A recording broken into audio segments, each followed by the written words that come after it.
ሆነ መጀመሪያው ነው አስበው አቀደው ያሉት ነገር ስላለ እስከሚፈርሱ እስከሚመቱ ድረስ ነው እየጠበቁ ያሉ። ይሄ ደግሞ ልጆቻችን ብቻ ሳይሆን እናት አቦቻችን ራሱ ሰርቶ እንዳይበሉ ልጆቻቸውም እንዳያግዟቸው እንቅፋት እየፈጠረ ነው ያለው። የኤርትራ ሰራዊት ያው ኤርትራን ከዚህ በፊት ምሽግ ለማስለቀቅ በጋራ መራሮች እናንተ መራሮች የመሩን ብዙ መስዋዕትነት ተከፍሎበታል። እኔ በዛን ጊዜ ባልደርስም ማለት ነው በደንብ ጠንቅቄ ያውቃለሁ። የመጡትም ይናገራሉ። ተጠይቆም ነበር ተብሎ የተውሉ ሰዎች አሉ። ከስር መሰረቱ ምልሶች ጠይቀዋል። ከዛ አኳያ ኤርትራ ከስር መሰረቱ ኢትዮጵያ ውስጥ ገብቶ እንደዚህ አይነት ስራ መስራት አልነበረበትም። ይሄ ማንኛውም መከላከያ ጥያቄ ነው። ምንድነው የሚለው? ለምሳሌ የኤርትራ ሰራዊት እኛ እነሱን ድንበር ስንጠብቅ የነበረው ሰራዊት ገብቶ ኢትዮጵያ ያፈራችውን ንብረት ብቻ ሳይሆን የመከላከያንም ንብረት በሙሉ ወስዷል። ይሄ ደግሞ ውሸት አይደለም። አብዛኛው ያየታየ ስለሆነ ማለት ነው።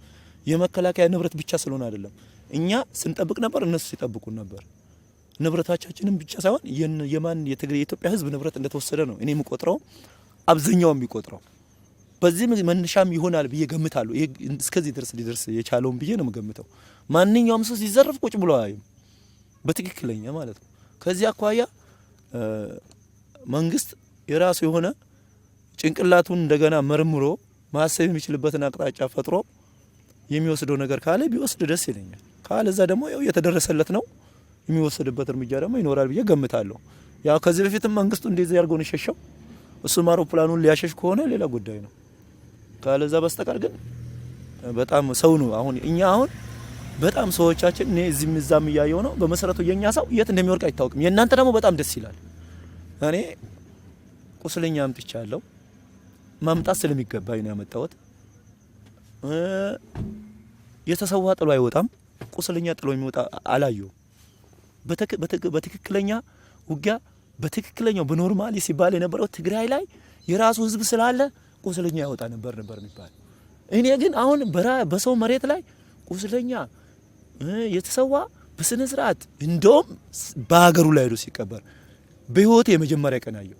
በህይወት የመጀመሪያ ቀን አየው። በወሬ ነበረ የኤርትራ ውጊያ ላይ ወደ ኋላ ነው የሚቀበር የሚባል መሰማው። ያው በተጋነነ ውጊያ ገብቼ ስለማላቅ ማለት ነው።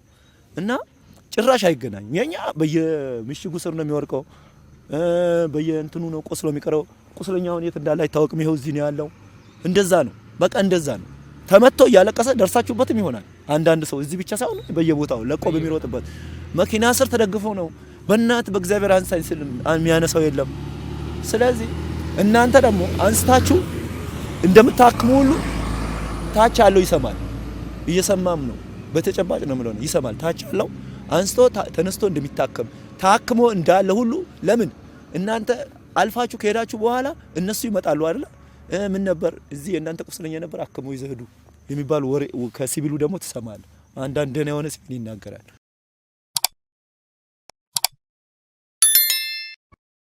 እኔ ወልቃይት ይሁን ራያ ይሁን በትግራይ ነው ማቀው፣ እንደ ግሌ ማለት ነው። በትግራይ ነው ማቀው። ኡመራም ጭምር እንደውም በትግራይ ነው ማቀው። እንደ ግሌ ማለት እኔ ማቀው በተወለድኩበትም እነሱ ግን ስበቃቸው ከድሮ የኛ ነበረ። አሁን ደግሞ እንደዚህ ነው። ይሄ እንደ ግል እንደ መከላከያ የሚመለከተው ነገር አይደለም። ከስር መሰረቱ ማለት ነው። እንደ መከላከያ የሚመለከተው የሌላ ሀገር ወረራ ሲኖር ብቻ ነው። የሌላ ሀገር ለምሳሌ ሌላ ሀገር ኤርትራ ይሁን ሱዳን ወሮን ቢሆን ኖሮ ትክክል ነው። ሱዳንን ለማስመለስ መከላከያ መዋጋት ይችላል። ስለዚህ ሌላው ብሔር ደግሞ ምንድነው ምትለው ለዚህ ሁሉ ይሄ መንግስት በተለያየ የራሱ የሆነን የአደረጃጀት አደራጅቶ ያስገባው አመራር በስልጣን ላይ ያሉ እነዛን አስወግዶ ይሄን ስልጣን ይዞ እነሱን እናንተን አስለቅቆ የራሱን የሆነ ሞገድ ሊይዝ ስለፈለገ ብቻ ካልሆነ በስተቀር ምንም እንትን ነገር የለውም። ይታወቃል። በቃ እኛም እኮ ቁጭ ብለን ስናይ ምክንያቱን አይገባንም። እንደ ምሁር አይደለንማ። እውቀት ምሁር ያለው ምክንያቱ ይገባዋል። እያወቀ ነው የሚያጠፋው ማለት ነው። ስለዚህ እንደ መሬት እስካለን ድረስ ማንኛውም ባለበት ነው ተቀምጦ ሰው እንትን ማለት የነበረበት እንጂ ለመሬት ተብሎ እንኳን ይህ ሁሉ መስዋዕትነት አብረን የበለን የጠጣን መክፈል አልነበረብን። በድርድር በመድረክ በአግባቡ ነው። ትክክል ነው። ሁል ጊዜ ምን ይላል? በድርድር አይሆንም። አንዳንድ ጊዜ ቶክስ እኮ ስታቆሙ ድርድር አለ ብሎ ወታደሩ ደስ ይለዋል። ብዙ ጊዜ እኔ ነበርኩና እኛም ደስ ይለናል።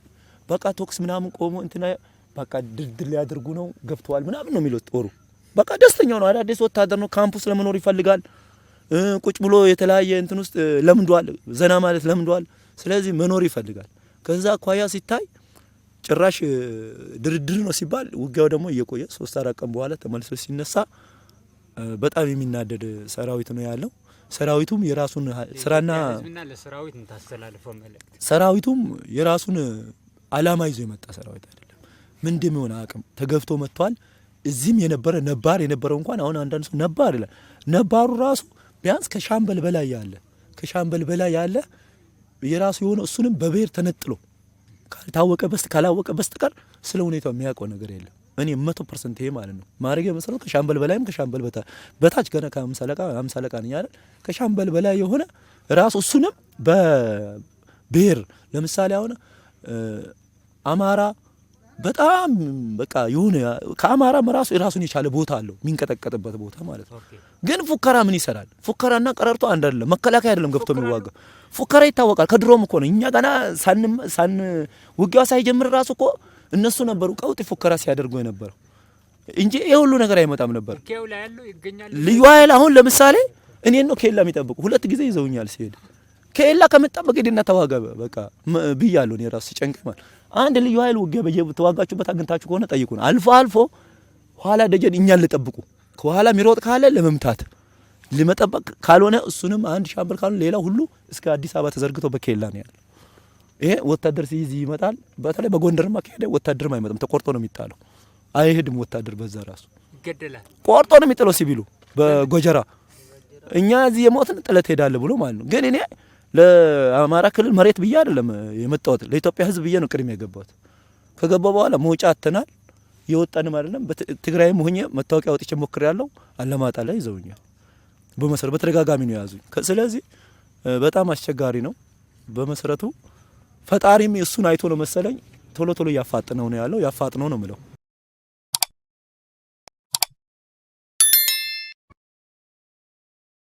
እውነቴን ነው ምለው። እኔ አሁን ቅዳሜ ማነው እሁድ 5 ሰዓት እንዳልኩ እስከ 6 ሰዓት ባለው ሰዓት ነው የተማረክ ነው። አቀባበላቸው ሆነ ወይም ደግሞ ያለው ነገር ተካበከ ከመብላት እኔ ከነሱ ብዙ ነገር ተምሬያለሁ ማለት ነው። ምክንያቱም የምርኮኛ አያያዝ ህግ የራሱን ህግ አለው። ከቦታው አንጻር የራሱ እንትን አለው። በእርግጥም የኤርትራ ጋር ስንዋጋ ምርኮኛ ማርከናልም ተማርከናልም። እንግዲህ 14 ዓመት እዛ ማገልገል ማለት ብዙ ነገር ነው። ምርኮኛ እኛ ስንማረክም እንደታርጋ እንደምንይዝ እነሱ እኛ ሲማርኩም እንደታርጋው እንደሚይዙ እናውቃለን። ግን ያ ባህል አልተቀየረም በእናንተ ማለት ነው። ያ ባህል አልተቀየረም ማለት ይቻላል። ያ ባህል አልተቀየረም። ይሄና አያያዝ የምርኮኛ አያያዝ ይሄ በዚህ መልክ መቀጠል አለበት። በተለይ አሉ ተለቅ ያሉ ሰዎች በትግሉ ብዙ ጊዜ የኖሩ ሰዎች ከአማራ ህዝብ ጋር ይሁን ከኦሮሚያ ህዝብ ጋር ይሁን አብሮ የኖሩ ሰዎች ማለት ነው።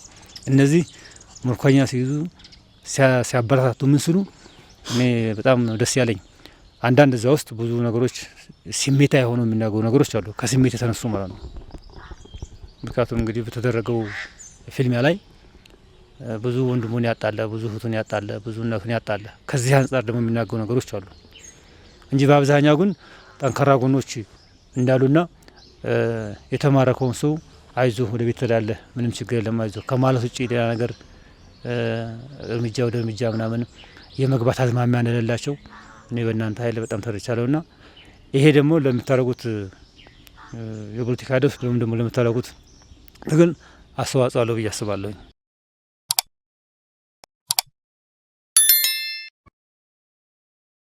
የአማራ ልዩ ኃይል ማለት ነው። ምንሻው ግን አሁን እንደኛ አይነት የገባው አለ። እሱ ያው በቅርብ ጊዜ የገባ ነው። ዞሮ ክፉና ደጉ ላይ ነው የምለው እኔ። የአማራ ልዩ ኃይል የሚሆን የአማራ ሚኒሻም የገባ ይሁን መጥፎና ደጉን መለየት የተሻለ ይሆናል ነው የምለው እኔ። ባጭር ማሳለፍላቸው መልእክት ይሄ ነው ለአማራ ህዝብ ጭምር ማለት ነው።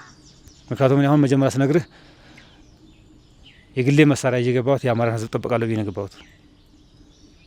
ምክንያቱም አማራም ስለሆንኩ ማለት ነው።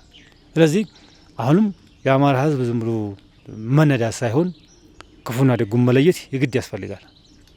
ያን ያለ መለየት ለቂት ስለሚዳርገን ማለት ነው። የአማራ ልዩ ኃይል የሚሆን ህዝቡም ይሁን ክፉና ደጉን መለየት አለባቸው ብዬ ነው የማስበው።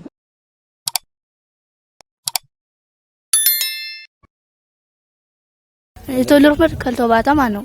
ጎንደር ነው መኖሪያ ገና ህፃናት የወጣው እዛው ጎንደር በግድ ነው ውጡ በቃ አገራችን እንዴት ሆነ ተብለን እኛ ወጣን። ከዛ ስልጠና አሁን ነው የገባን። አሁን መስከረም በዚህ መስከረም ባንድ በዚህ የገባን እዛው ገብተን አዋሽላ አዳማ ሆረማ ማለት ነው። እዛው ተሰለጠንና እዚህ መጣን። እዛው ጓደኞቼ ግማሾች እዛው ሐኪም ነኝ ነበር። ግማሾች ጠፉ፣ ግማሽ እኔ ብቻዬን ቀሩና የሆነ ቤት ነበር እዛ ብቻዬን ተኛው። ሳልፉ ነበር እናንተሽ ሳይቀሩ ተመስገን ነው ፈጣሪ በሱ መቼም አላማረ። ዝሮን ያስወጡን በግድ ነው ወጣን። እኛ በመኪና የወጡ ውጡ ተባለ ወጣን። እኔ ቤተሰብ ገና ህፃንነት ገና እድሜ ገና ነው 14 አመቴ ነው ሲባል ወጣሁ ብዬ ምን ላደርጋችን በግድ ነው ወጣሁ። እኔ ለዚህ ወጣውና ያው እንደኛ ቀረው ምን እንደሆነ አልገባኝም። ምንም ነገር ማውቀው ነገር የለም። እንኳን ስልጠናው ጥሩ አድርጎ አልሰለጠንም። 45 ቀን ያሰለጠነ ገባን። እዚህ አምኔ ነው ገባን። እዛ ማለት ነው ምንም ስልጠና የለም። የቦምብ ነገር አልለመድኩ፣ የመሳሪያ ነገር አልለመድኩ። አትኮ ከዚህ ተመጣው ሐኪም አስገቡኝ። ሐኪም ገባው እዛው ደም እንደነበር ምንም ነገር ያገኘሁት ነገር የለም። በግዳጅ ነው መኪና ወጥተው ውጡ እንደዚህ አልመቻ ውጡ ተባለ። እኛ እንግዲህ ስማችን ተጣፈና መጣን። ወደዚህ አዋሽላ ተሰልጠን ወደዚህ መጣን። ግማሾች ወደዛ 8000 ነው የሰለጠነኛ አጠቃላይ ግማሽ ተማታታው ግማሽ ጎንደር ሁሉ በቃ ግማሽ አፋር ግማሽ ምን ነው በቃ በታተነው ያሰለጠነው። አዎ አዘሪያ ተሰልጠናን አንድ ላይ ማለት ነው። ግማሾች እየመደቡ ማለት ነው። እንደዛ ነው የቀረነኛ ያለምንበትም እኔ አላወኩም። በቃ ምንም ነገር የለም። በቃ ምንም ነገር የለም አሉ መጣው። እዛው ሳይው በጣም ከባድ ነው። ወታደሩን ከባድ ነው። በእናትህ አሁን ቆጨ ቤተሰብ ይጨናነቃል። አሁን በግዳጅ የገባን ሁሉም በግዳጅ አንዳንዱ በፍላጎት የገባለ፣ ግማሹም በግዳጅ የገባለ፣ አንዱ በፍላጎት ለሀገር ብሎ የገባለ፣ ግማሹም በግዳጅ በስንት በግዳጅ የገባለ። በቃ ሀገራችን እንደዚህ ሆነ ስንባል ያ ፈጣሪ እንግዲህ አምነን የመጣነኛ ዛሬ ፈጣሪ መቼም ዜና ተመስገን ነው። መቼም አላማራው ብዙ ፈተና ይቻላል የተመጣው የለም አይገልሽም። በቃ ዘና ፈታ አይገልሽም። ወራ ሀገርሽ ይመልስ በቃ ዘና ፈታ አሁን ሳይመጥ ዘና ፈታ ምንም አይልሽም። በቃ አይዞሽ አሉ ጫማሽ አልተባልኩ አወለኩ እጅ ሰሰተሽ ችግር የለም አልኩ። ጫማና አወለኩ አውልቄ እጅ ሰጠው በቃ አይዞሽ ምንም ነገር አይልሽም። በቃ አይዞሽ በቃ አሉ። እንደኛ ጨካን አይደለንም። የሴት ጨካን አይደለንም አሉ። የሴት ጨካን አይደለንም። ምንም ጨካን አይደለንም። እናንተ ጨካን የተባለ እኛን ማለት ነው። እኛ ጨካን አይደለም ያሰዋልን አባን ከሌለው አሁንና ተራዳኳቸው። በቃ አይዞሽ አሉኝ። ቀይተኛሽ በፎቶ አሳየኳቸው። ቦታዬን አሳይቼም ምንም ነገር የለም